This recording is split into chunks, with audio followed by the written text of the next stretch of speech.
Well, good morning, everyone. Very interesting first session.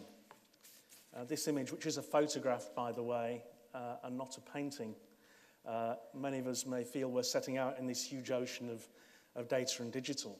I've been asked just before we start this session just to say a few words about why I'm here today and my background, just so you have a feeling for that. I've been involved in the media probably for 30 years. Like many of the stories we've heard, started in journalism with the BBC and other broadcasters and publishers, and had a company that got very involved in the early days of digital back in the 90s, working in the States in those early developments that were taking place in New York, San Francisco, Los Angeles area. And even then was asked to talk to publishers about the potential impact of the whole digital media explosion and how that might affect them. And from there, got involved in working with some publishers to experiment how they translated their content into the new platforms that were emerging. And a few years ago, some people may know me when I was also a consultant editor to a number of magazines, such as Print Media Management, Print Business, Brand Management. Interestingly, just about a year ago, talking about people reinventing themselves, I found myself made an offer to join a company called Clipper Ventures, which actually, one of the things it does is to run the world's longest global ocean race, in which ordinary people from everyday life give all that up, pay a lot of money to be trained to sail around the world in 10 identical yachts that are owned by the company. They also run the world's oldest solo around the world race, of which this is one of the boats. The business was established by Sir Robin Knox-Johnston, now 72, and he did this race only about 3 years ago. An amazing character. And it's interesting to see how my background in media and digital and many other areas has translated into a company like this, in a corporate environment. But in a way, although its core business isn't publishing, it does publish, it does have data. I won't go into detail about this particular slide, but nevertheless, we have to generate thousands of leads for people who will then part with a lot of money for an experience of a lifetime. We have to engage with sponsors who come in around the race, and we've had to develop that proposition. Now, to grow the business, we're investing in 12 new yachts that are being built so we can grow that capacity, grow the number of sponsors. We're developing, working with business schools in the US, UK, and China to include the experience of sailing for the world's top executives as part of a program to understand the growing cultures in the sort of BRIC countries, the emerging markets we've been talking about. And we are growing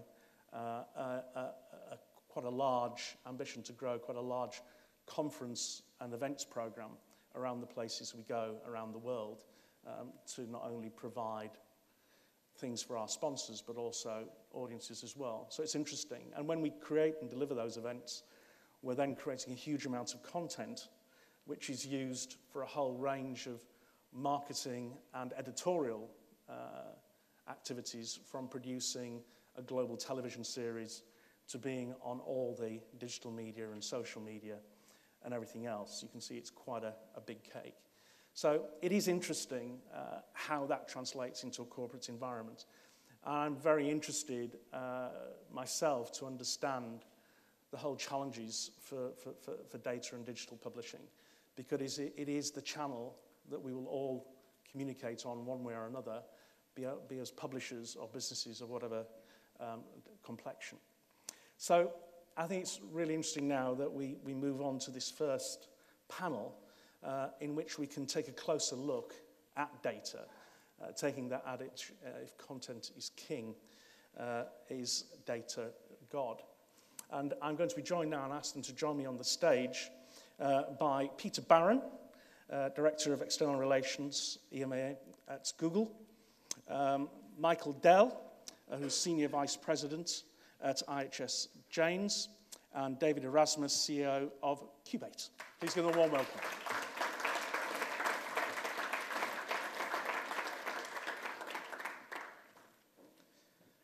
yourselves comfy.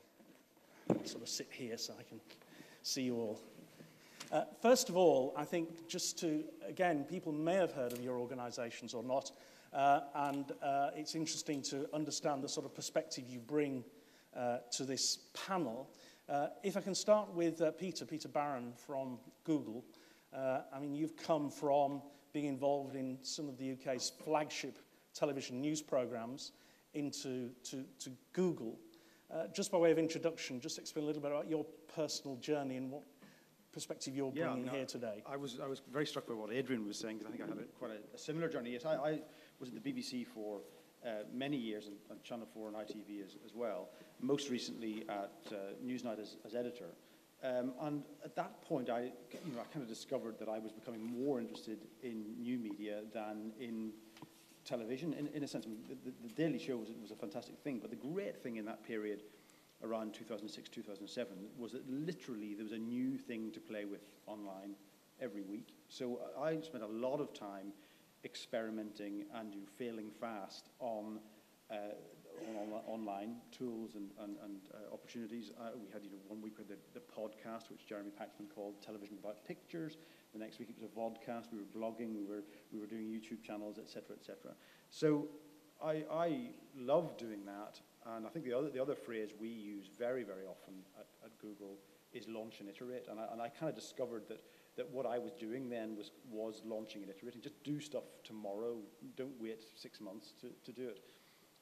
So that then led on to a job at Google 2008, which was actually similarly just before the Lehman Brothers crash. I went to Google at that stage and doing press and communications, and now my title is External Relations at Google. Great. And Michael, yourself, coming from IHS Janes, an area people know well, you've had a long career very much aligned in that industry. Tell me a little bit about your journey and what you sort of come here with today. Well, I'm an analyst by background, so I started out covering, economics, politics, international relations, but through various twists and turns, which included a failed attempt to become a multi-millionaire in the dot-com boom of 98, 99, I wound up working for Janes, and Janes, many of you all know, as a defense and security publisher, and we were probably an early mover to digital subscription models because we had certain attributes in terms of great data and a great brand and good news streams and a market and customer base that was ripe for the move to those models. So we made the move pretty aggressively from back end of the 90s onwards. I actually joined there in 2001, and by 2007 I was the deputy CEO there. And we then led Janes into a company called IHS. Now, IHS is a way to think about IHS is as if, for those of you who know Thomson Reuters or Bloomberg and what they've done in terms of supporting customers in the financial industries, we're very focused on doing the same for the global non-financial industries. So we've got big customer positions in aerospace and defense and energy and chemicals and automotive and electronics are all big markets for us. And what we seek to do is to bring together data, what we call daily insight, what used to be called news, and research onto common digital platforms. The whole model is subscription-based, and that is very much our focus. And we're also very fast-growing, so we've consistently been growing double-digit, both organically and acquisitively, since the whole period since the company was IPO'd in 2005. Now, what that creates for us, and this is in the context of the session we're talking about today, is we've acquired more than 30 businesses in the last 6 years, one of which was Janes, which was a deal valued at around about $180 million. So when you acquire a lot of businesses quickly, of course, what you bring into your business is a lot of different platforms and systems and processes. And what we do as we acquire is we also integrate. So we're not a holding company. We're trying to buy businesses, particularly businesses that have content and products that we think fit together well, that we can cross-sell and we can create new expanded products around. But it means we have both a big challenge and a big opportunity around usage metrics and customer data as we bring all of these platforms together. If we do it well, and as we do it well, it's a fabulous form of customer intelligence and a way that enables us to develop our business and develop our products. But there is a vast amount of change management that goes through that. And I was struck too, again, by what Adrian was saying. You know, he was talking about the adaptability of people as being important as you go through this change, because of course the change is so fast at this point in time that you really need people who can adapt and thrive and master that kind of process. And again, that's absolutely key for us, both by virtue of what's going on in the industry. It's probably doubly key because we're, you know, acquiring and bringing a lot of organisations together fairly quickly. Yeah, interesting. I'd really like to talk about that more as we go into the panel. And finally, last but not least, David Erasmus, I mean, you very much bring a sort of, I guess, social dimension to all of this from your background. I was struck by the bio data here that you gave up a successful career in advertising to set up social enterprises that would help to address some of the world's biggest issues, and now moved on to have a number of social initiatives, particularly around sort of giving and charity and links with the sort of big society. I mean, it's a very interesting journey. You know, what is the perspective you bring with you today? I think I come with the kind of the startup voice, really. I've been doing startups for the last 7 years. I started off doing a couple of online advertising agencies, one in the UK, which exited and then went to South Africa and used the same model over there in the emerging market. I came back and worked on a startup with a couple of the speakers from today, actually, trying to kind of do the lastminute.com for the newspaper distressed ad inventory, which was very tricky for various reasons. And then about 2 years ago, started something called Cubate, which is a mobile and social business incubator. So we spent the first period of time sort of understanding this paradigm shift that was coming and figuring out what opportunities it presented. It wasn't long after we started the mobile incubator that we realized that social goes hand in glove with mobile. And then over the last year, it's been a journey of discovery of actually the amount of data that is being kicked off through, personal data being kicked off through social networks is, you know, unparalleled. And it's actually that use of the data and the insights we draw from that will establish the businesses going forwards.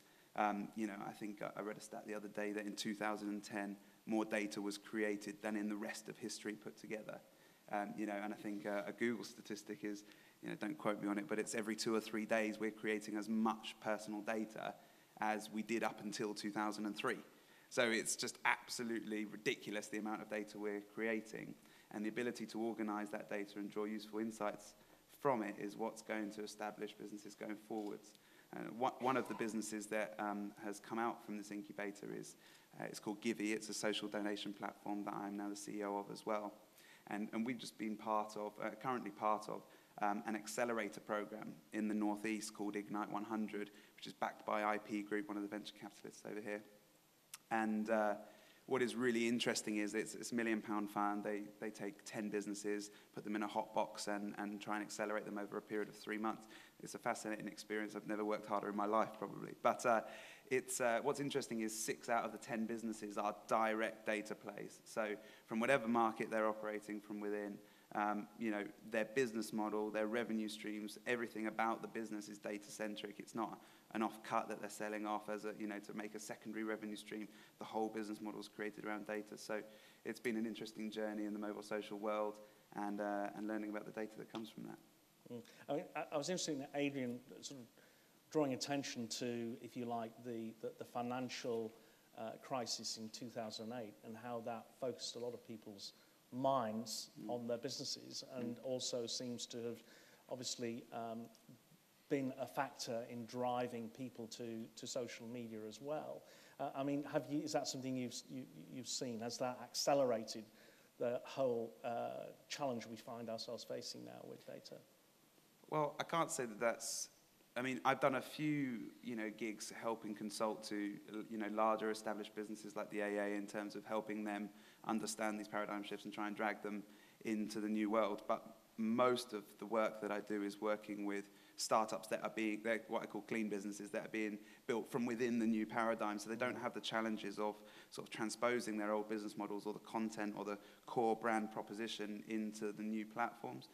So they're disruptive businesses by nature, things, you know, along the lines of businesses like Spotify that we're all familiar with, who have, you know, taken the same existing content but build a completely different social-centric business model. You know, I haven't paid money to iTunes for the last 12 months. I haven't bought anything on iTunes, even though it's the most efficient possible way to buy music, you know, online. Spotify came with a completely different tact, and by virtue of it being so disruptive, you're less subjected to the economic climate, because it's not a cost saving or a Me Too business. It's a completely new take on the existing model. Peter, if I can come back to you and Google, within this context, I mean, does Google see itself as a publisher? No, we don't. We famously don't do content. What we do is that we seek to work with publishers to help people find that content. And what we're bringing to the party is that we are able to deliver huge global audiences to publishers which were never available before. So a publication published in this country until relatively recently was locked into this country. Today, you have an audience of billions of people around the world. So we're delivering about 4 billion clicks a month to the websites of publishers. And really what we're trying to do is create a virtuous cycle. I mean, it's undoubtedly been a very, very disruptive period. And in particular, while online viewing or the consumption of media has very quickly moved across to the web, advertising hasn't followed at the same pace. So there is a bit of a lag between advertising and viewing online. So we are very committed to trying to help those organizations in that transition. And that's by a variety of different means. It's helping with tools which can engage readers and consumers. It's more effective advertising. And also we're involved in things like grants for innovation in digital journalism, trying to help with that transition. Can I just ask you to bend your microphone towards yourself just so we can hear you nice and clearly? So in terms of that, you see yourself then as the publisher's friend, as a tool in the whole issue of data and gathering that. Absolutely, and I think, I'm sure this theme will come up again and again in the course of the day. In the end, I think content is king. It's all about content. You can't get around that problem that the content has to be good and it has to appeal to readers. The point I would make is that there are a huge amount of tools now available to the publisher to help them make that content better and crucially to distribute it better and make more money from it. So if I look back to when I was at Newsnight, the ability to find out about your audience was extremely limited. You basically had to join an orderly queue and see if you could get the research department to dig into your audience. Today, the number of free tools that are available to everybody, whether it's analytics or insights for search or all kinds of things. In fact, maybe I could even do a little data experiment and just work out where this audience is. So, I mean, how many people are using insights for search on a regular basis? One gentleman there. Analytics, who's using analytics? So many more there. What about fusion tables? Are you aware of fusion tables? One gentleman, right, so that's a bit of very clear feedback that talking about insights for search and fusion tables might be a good idea. So insights for search is basically a way in which anyone can look at what is being searched for right across the world or in Britain or wherever you choose. So I looked it up this morning, and the fastest growing search in the world at the moment is for Heavy D. Does anyone know what Heavy D is or who Heavy D is? There used to be a rapper in the 80s called Heavy D. Well, indeed, Heavy D is an overweight American rapper who sadly died, but is the fastest growing search globally this week. And I think if you're in publishing, this is information that you should be aware of. In Britain, the five big breakout things this week: the M5 crash, Tilt. Has anyone seen Tilt? Tilt is when you type the word Tilt into Google and it gives you the results in a tilted fashion. Second highest rising search in Britain. Frankie Kokoza, X Factor. Modern Warfare 3 and another game called Skyrim. So I mean, that's a very, very simple way of seeing what it is that people are searching for. And you can play with it endlessly. It's all free, and it can give you an awful lot of insights into your business. The other thing is then fusion tables, which is really it's about data journalism, and that's we're now seeing that so many data sets are available to journalism. The government is very, very engaged in making public data available. What fusion tables can do for you is you can take diverse sets of data, put them together into data visualizations, and you can get fantastic results from that. So The Guardian, for example, is probably leading the way in terms of data visualization and data journalism, although my favorite site on all of this is something called Floating Sheep. Anyone seen Floating Sheep? Well worth a look. And they do extremely quirky data visualizations. They did one in the last week, which was, I wrote it down here somewhere. I haven't got it in front of me, but it was the number of tweets, the volume of tweets relating to zombies in the US over the last week. So you can see the centers of interest in zombies in the United States in the Halloween period. Perhaps not the most useful bit of data that you've ever seen, but you can see how that kind of pulling together of data sets can be extremely useful. And the use of that data within Google's own business, as well as a channel for other businesses in terms of sort of practicing what you preach, what we've been hearing today. You know, what is your strategy in terms of how that helps you grow your business? Yeah, I mean, look, certainly in publishing content is king. In Google, data is God. There is absolutely no question about that at all. And another one of our phrases is measure everything. So, I mean, literally every piece of activity that we're involved in is measured. And I suppose, you know, in simple terms, you know, analytics is the best way to describe that. You know, knowing where your users are coming from, being able to see where they're dropping off, you know, where you're losing them in that funnel towards conversion, and then taking steps to improve your site to make it more efficient. And we've done some amazing tests. I mean, we've done a lot of tests, for example, with high street retailers laying out the site. And then there was one example where there was two different versions. One had view the collection, and the other had buy the collection. And we tested those A/B testing. And the one that had buy the collection was getting more than 10% more conversion rate. So these days it is possible to test and measure everything, and certainly we would encourage everyone to do that. And in terms of knowing your audience and how you use that and how that can potentially help your customers, what work are you doing in that direction now?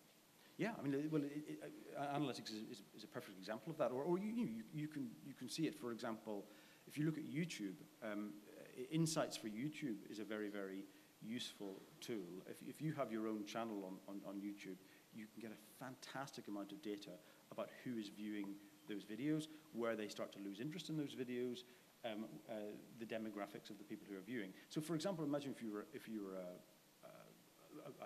a rock band or someone doing events around the world. You can produce videos, see who's watching those videos, see what they're interested in, and then plan your tour or your events campaign based on interest around the world. So huge amounts of data available to plan your campaigns. Yeah. Michael, just turning to you in a very different sort of direct business to business environment. You know, data is critical for you. I mean, I presume you're a data-centric organisation in many respects. Well, we are. I mean, the big heartland of our business in terms of what we actually sell is data. IHS is a $1.3 billion company at this point in time. Very global. The heartland of the business actually originates out of the oil and gas sector, which is a wildly data-intensive industry. So one of the things I think that we know from having handled that kind of content for such a long time is actually when you're dealing with large volumes of data, large volumes of data is all well and good, but actually to turn it into something that's actionable intelligence, of course, is another step. So what you need then to actually build, and again, you can apply this then to everything that we're starting to learn about, customers and users. What you have to have in place, you have to have in place good processes that, condition and improve that data. There's huge amounts of inconsistency and gaps and holes and so on in data, so you have to work it and address those to make it truly useful. There's a massive technology component, of course, in how you do that. There's a huge amount of data work that, is very naturally automated, but also then, of course, you have to actually, bring in people who can understand what all of this stuff means. You can give even the best, take a data set, turn it into great actionable information, but if you give it to, someone who doesn't really have that mindset or that skill set or that, intellectual breadth or openness, they can stare at it and it's just a page full of numbers that blurs into nothing and they don't really draw anything from it. Again, it's back to the point that, Adrian's making. If you draw it into the context of people in this room who, come through publishing and similar kind of backgrounds, you need different kinds of people who are trained and developed in different ways to actually be effective in this kind of environment. So there's experience we have, having, built and still running something which has a massive data component in terms of what we sell. We're trying to apply some of that learning to how you actually then think about your, you know, your market data and your customer data, all the stuff that you're gathering. And I think, you know, your comment about volumes of data, you know, it is another one. You know, if, you know, you hear these benchmarks, you know, there's one that sticks in my mind that the volume of business data doubles every 1.2 years. You know, there's so much information that actually your technologies and your process and your people and how you actually work that data is a key component, because it's all well and good having bucket loads of data, but if you can't interpret it, then it's, you know, still next to useless. And that requires change in the way that we operate. And what are you doing then? How are you changing the way you operate? Well, I think for us, you know, if I think about the focus on customer data, you know, we acquire a lot, as I say. What we then move to do is to integrate products, which takes them onto common platforms. And we are just starting to roll out a new set of common platforms, something we have called Project Castle, which is presently focused around the energy space. And we've built, you know, tracking technology into that. But we're also building analytics teams around that, people who can look into that data. And of course, it's partly about, you know, exploiting that for commercial reasons, you know, understanding revenue leakage and cross-sell opportunities and upsell opportunities and, you know, new product opportunities and how you can develop specific key accounts. We're a very key account focused kind of model.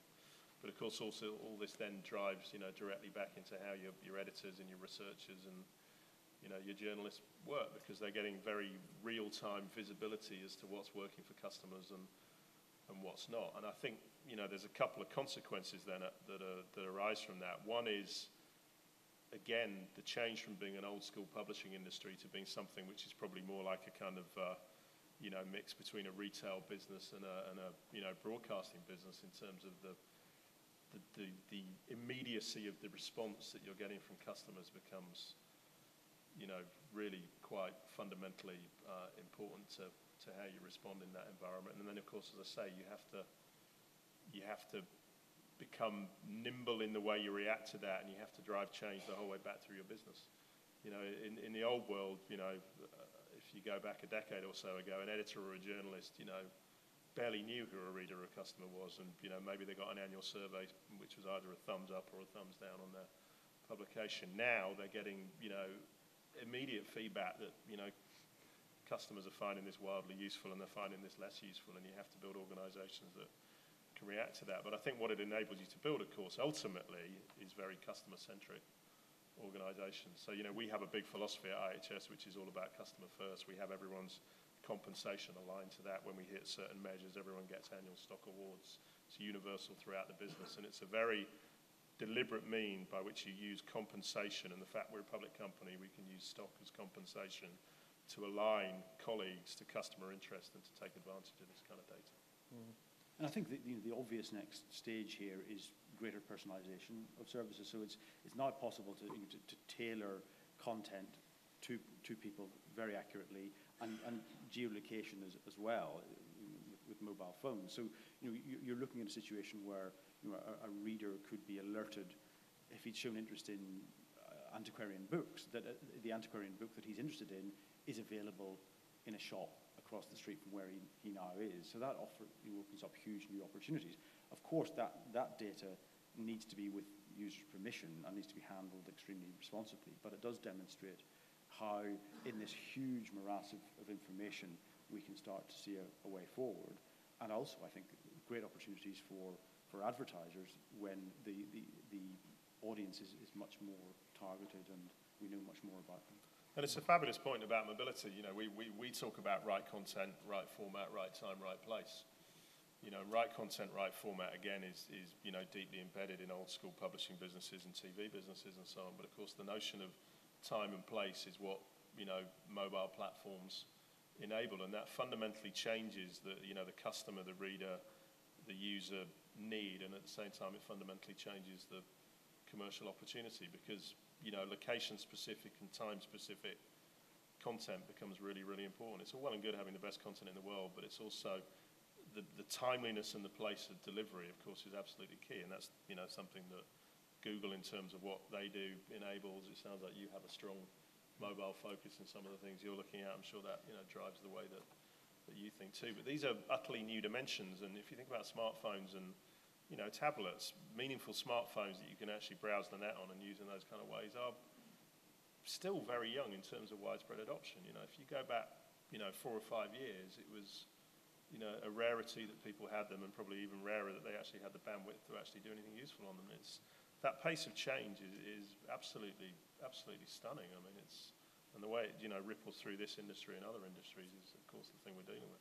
I think, if I can just add in, the key thing about Google as a business is they're one of these ghastly clean businesses that have been built in the relatively new world. The only significant change that's happened since Google was built was the whole social web paradigm, and obviously you've been reacting to that with Google+, fastest growing social network out there. So, but what they start with is a lot of personal data, which means that you can build out, like you were talking about, Michael, from a customer at the center, putting the customer at the center of the business, and then asking, what does that customer's world look like? Not just today, but, building that up over time. And if you build up that history over time, then you can begin to predict intent.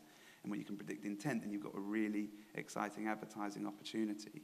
And I think the key is that, Google, it's great for Google because they know their customers really well, and they give them an awful lot of data. I think the other thing that Google have done fantastically well is surfacing that data for us as retailers with analytics packages, and obviously as the consumer, the information comes straight up within 0.1 of a second, as Google tells me regularly.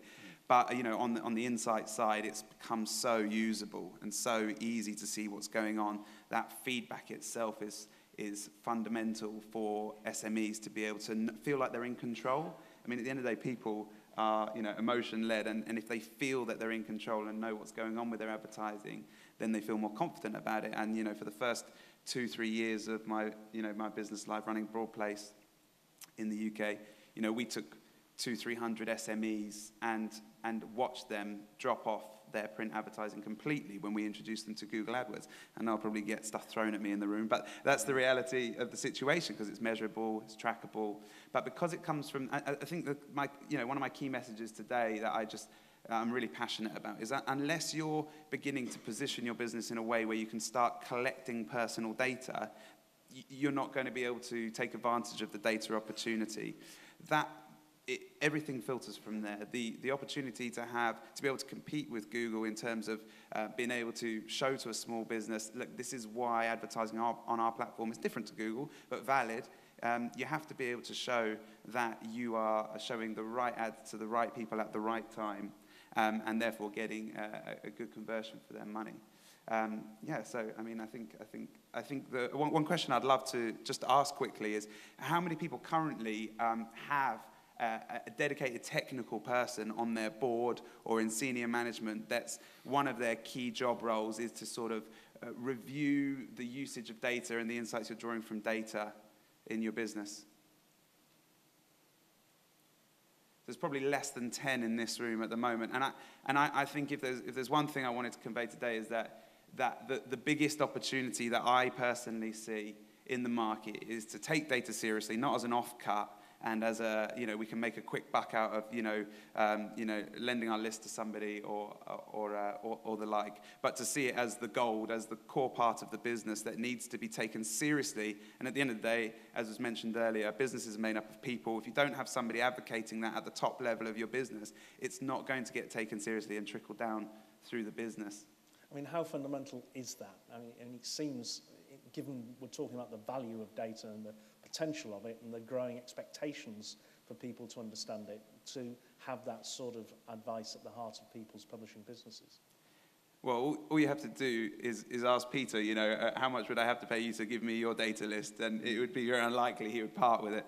And I think it's just a different worldview. It's just a different worldview of seeing that actually, one thing is using data on the extremity of your business to sort of, make a bit of money, maybe use it for marketing. But then you're beginning to see businesses like the ones that are in the accelerator with me at the moment that have let it transform their whole business to the point where the business model and the revenue model is completely constructed, not from selling that data, but from lending the insights of that data to other organizations, but fundamentally keeping control of that data.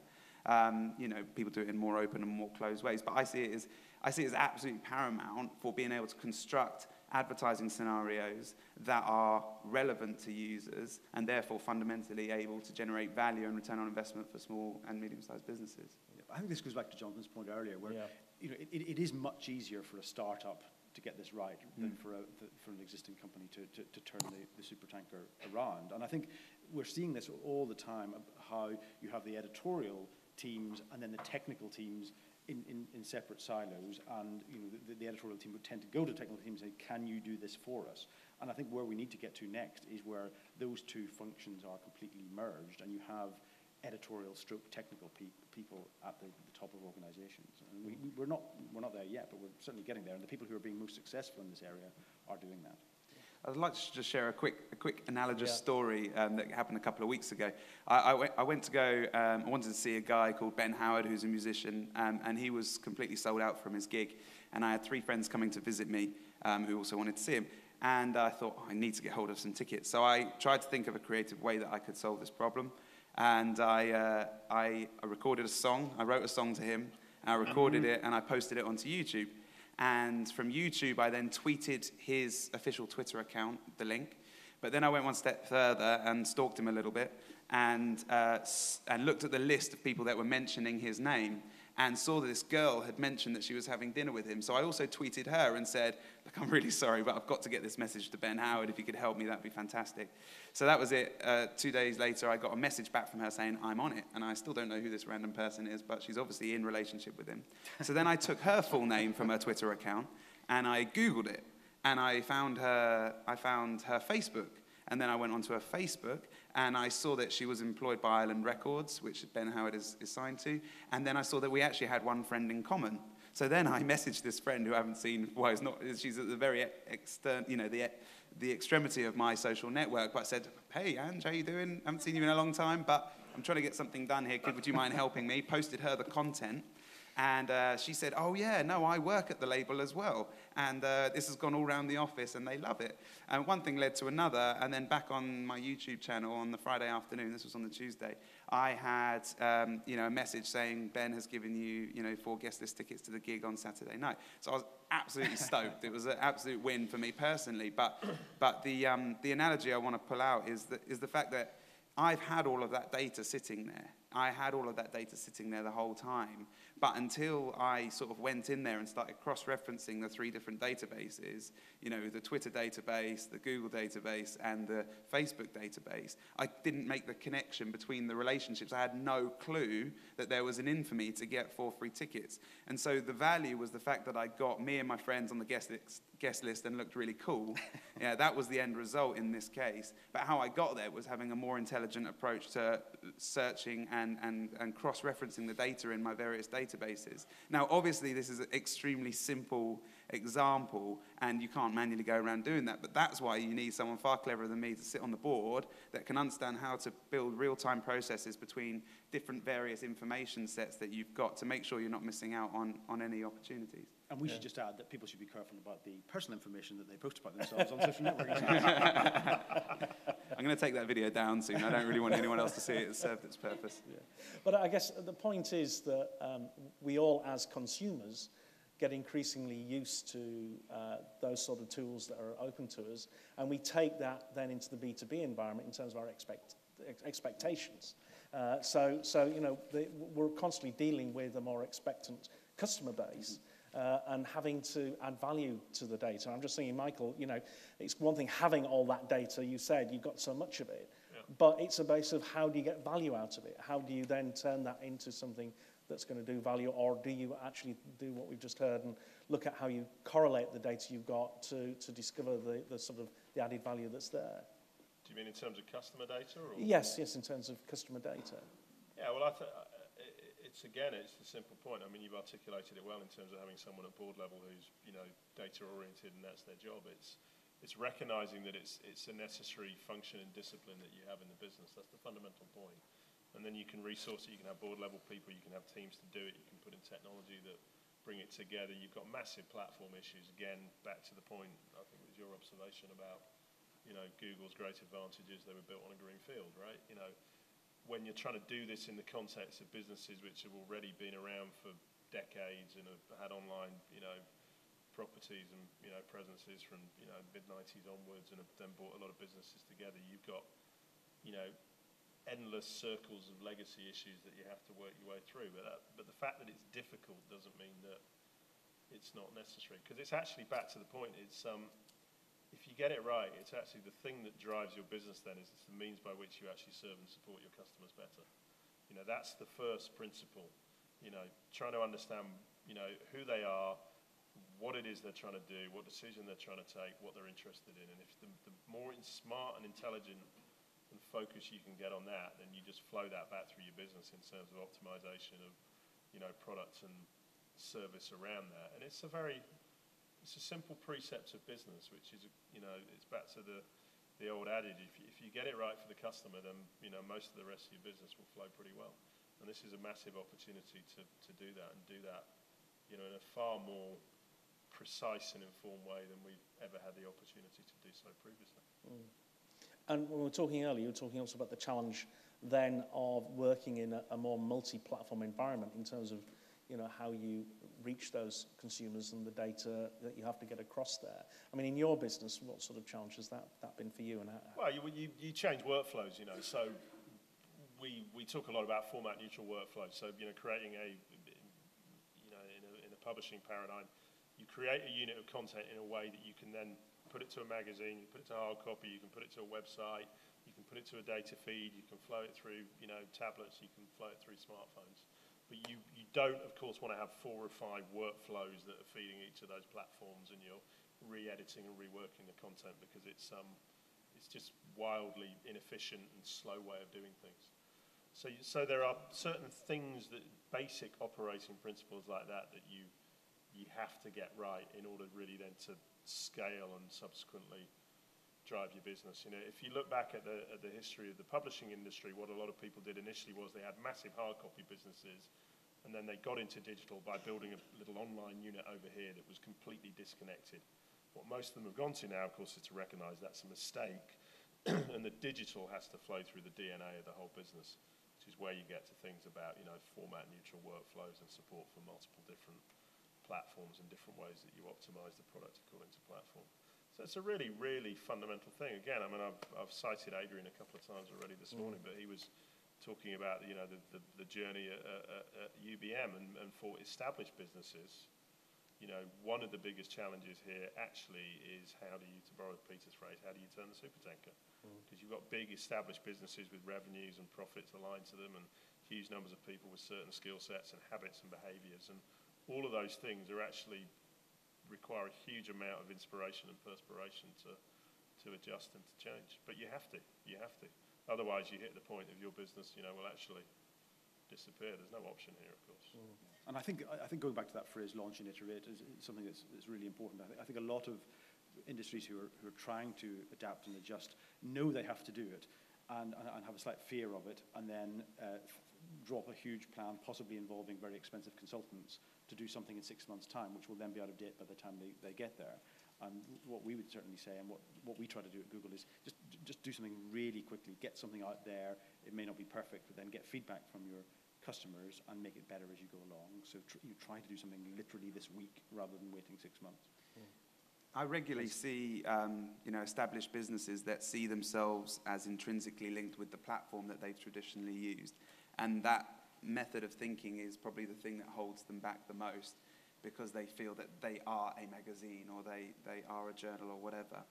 But I think the kind of thinking that I've been advocating with them is the idea that essentially at the core of what they have is the content. It is the brand that their niche community trusts, and trying to get them. And it sounds so cliche and cheesy, but I genuinely believe this is a very powerful exercise to allow someone with reasonable clout in your business to conduct over half a day, is get a big blank sheet of paper, draw your customer and your brand in the center, and then firstly draw the bubble of the platform that you're used to delivering that content through, but then consider all the other various possible, you know, platforms. We've heard a lot about live events this morning, and obviously as the value of duplicating digital content and all that, the cost becomes zero.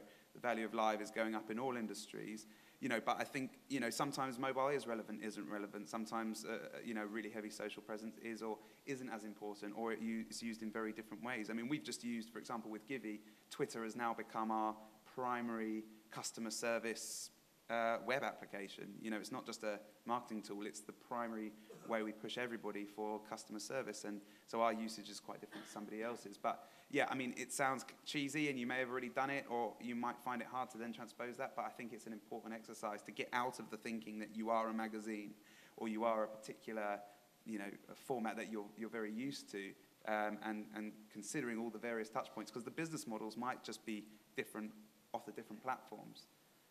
But the customer has to be at the centre. Let's take some questions from the room here. And we've got some questions for our panellists. There's a gentleman in the centre here. Just got a microphone for you. If you just introduce yourself and ask your question. Is the microphone on?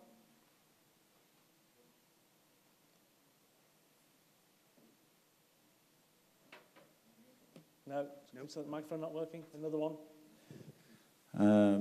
Question for Peter, really, and Michael, actually, with an opinion and a question.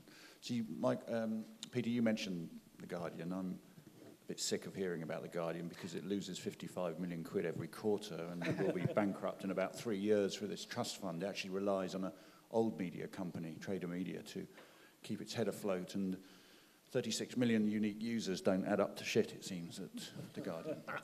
So I'm more interested in what you have to say, because you run, you're the communications guy for an incredibly successful company, and also for Michael, because he's he's part of an incredibly successful company. But they're completely different in some ways, because you, Peter, have come from patriarchal old media and love this open world because it's commercially successful for you and it does an amazing world-changing job.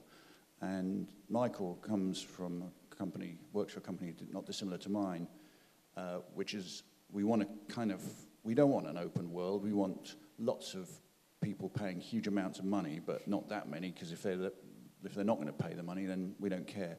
What's your view about business-to-business audience, which most of the folks here are, who want to keep that vertical sector going, don't want to make our data freely available, versus the way that you view the world, having seen the old world and now existing at Google?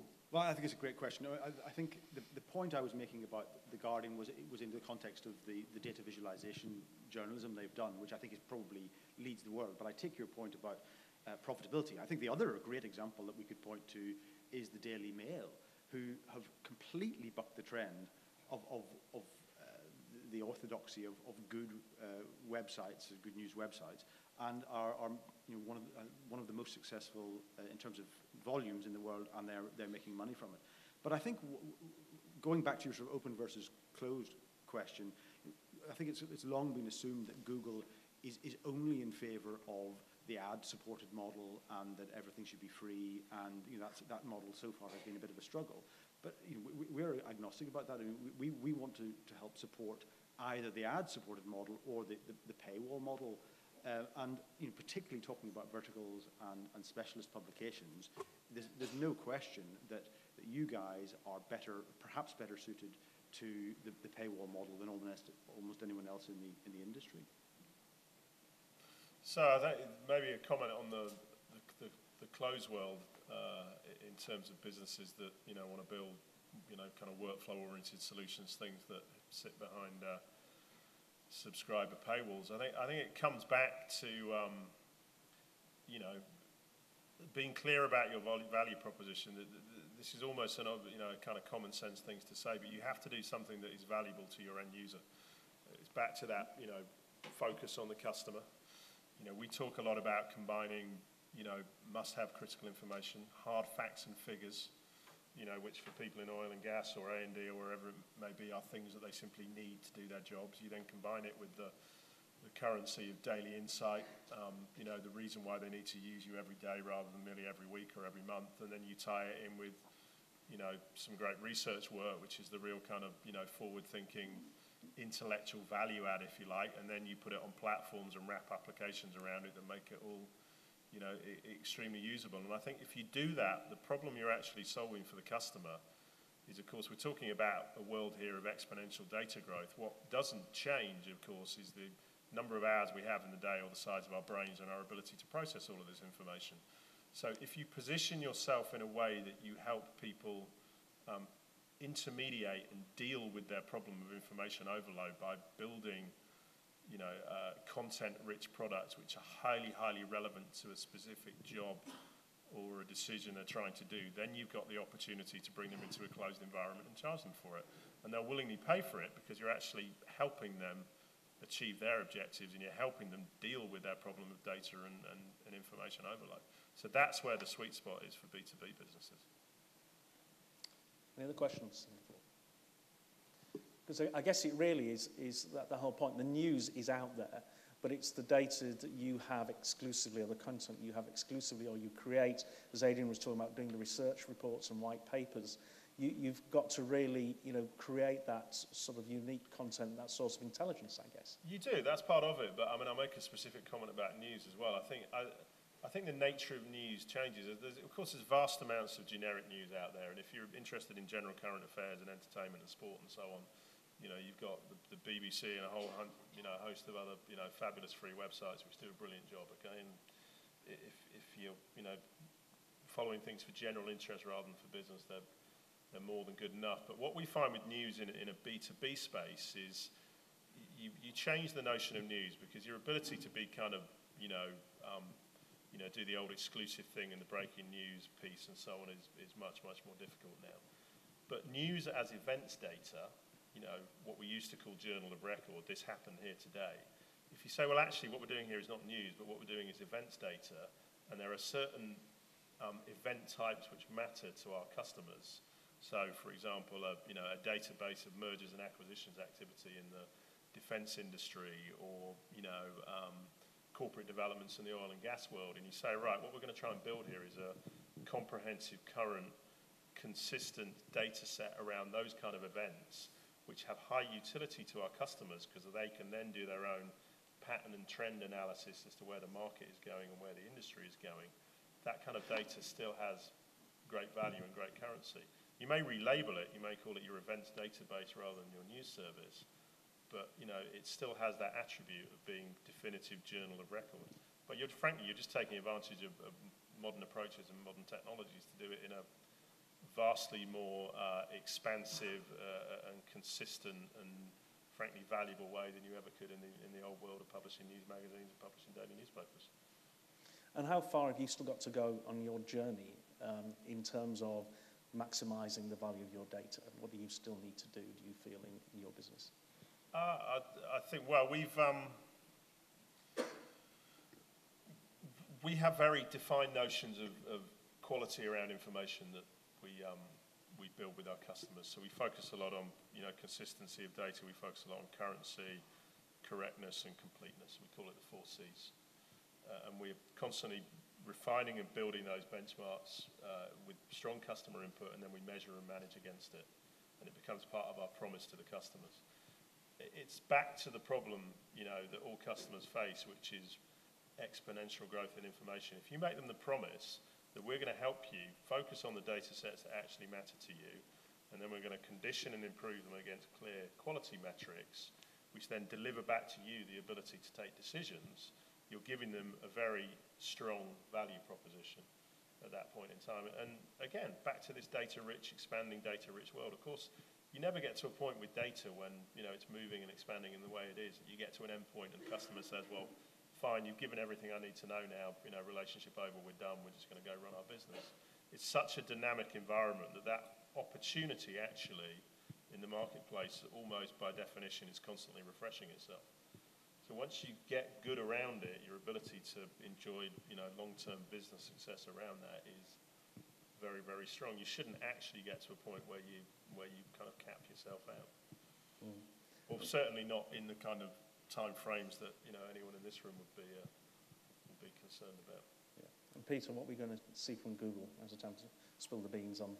What are we going to see? Always difficult to talk about the future and things that haven't been launched. But no, I think that the 2 big areas, which we've talked a little bit about, are mobile and social.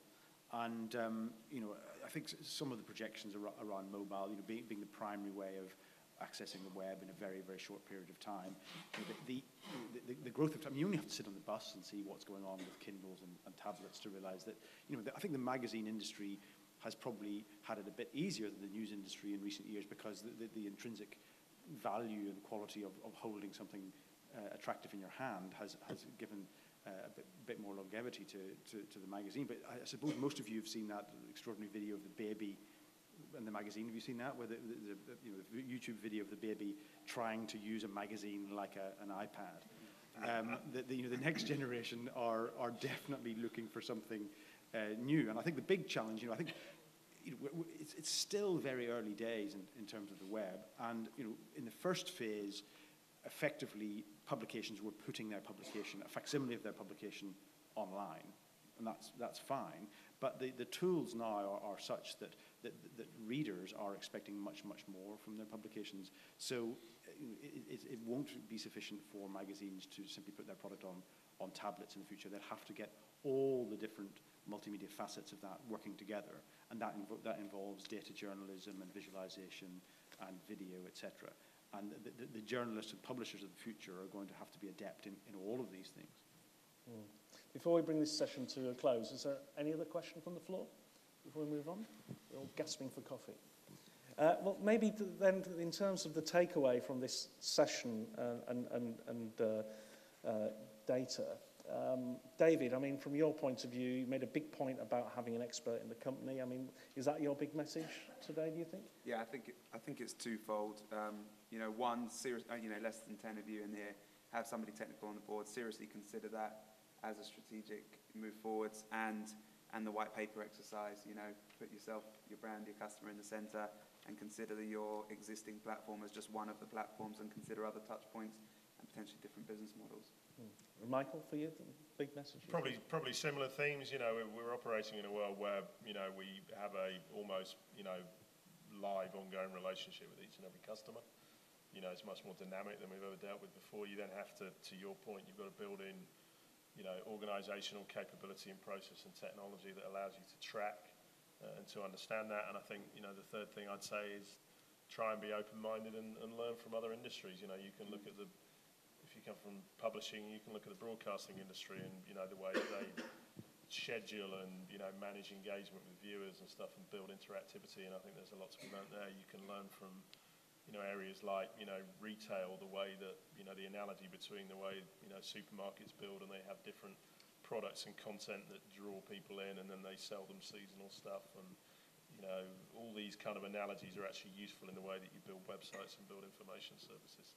So a lot of new ways of thinking, and reach outside our old traditional world and try and, frankly, steal a few ideas from other people who've, been doing similar things, maybe in different verticals. Mm.